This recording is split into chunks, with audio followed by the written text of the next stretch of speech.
የተከበራችሁ ክርስቲያን በውጭም በውስጥም ያላችሁ የጾመ ሐዋርያት ታሪክ በጽሙና እንድትከታተሉ በቤተ ክርስቲያን ስም አሳስባችኋለሁ።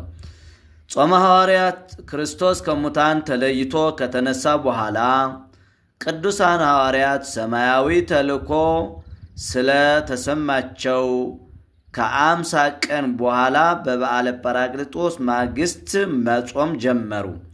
የአበው ቀደምት አሰረ ፍኖትን የምትከተል ቅድስት ቤተ ክርስቲያናችን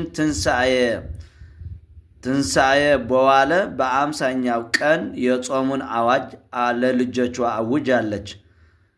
ጾመ ሐዋርያት አንዳንዶች የሰኔ ጾም የቄስ ጾም ወይም የያጣ ጾም ነው በሚል ከመጾም ወደ ኋላ ሲሉ ይታያሉ። ነገር ግን ቅድስት ቤተ ክርስቲያን በአዋጅ ከምትጾማቸው 7 አጽዋማት አንዱ እንደመሆን መጠን እያንዳንዱ ክርስቲያን ቢጾመው እጅግ በርካታ በረከቶችን ያገኝበታል። ከዚህም ጥቂቶች እነሆ። አንደኛ በረከተ ሐዋርያትን ይገኝበታል። ይህም ጾም መጀመሪያ ጾመው እንድንጾመው ሥርዓት የሰሩልን ሐዋርያት ናቸው። ስለዚህ ጾሙ መታሰቢያነቱ የሐዋርያት ነው። የጻድቅ መታሰቢያ ለበረከት ደግሞ ለበረከት ነው።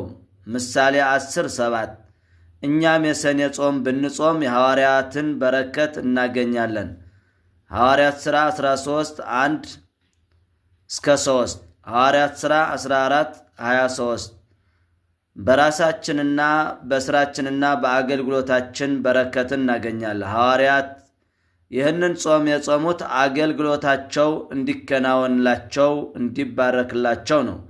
ነቢዩ ነህምያም ኢየሩሳሌምንም የመሰራት ተግባሩ እንዲባረክለት በጾመው ጾም ሥራው ሁሉ ተባርኮለታል።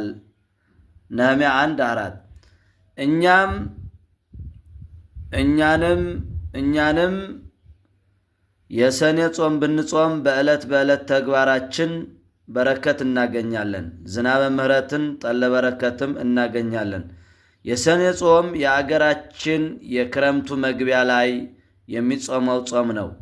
ይህ ጾም የክረምቱ ወራት የተስተካከለ የምሕረት ዝናብ እንዲኖረው ያደርጋል።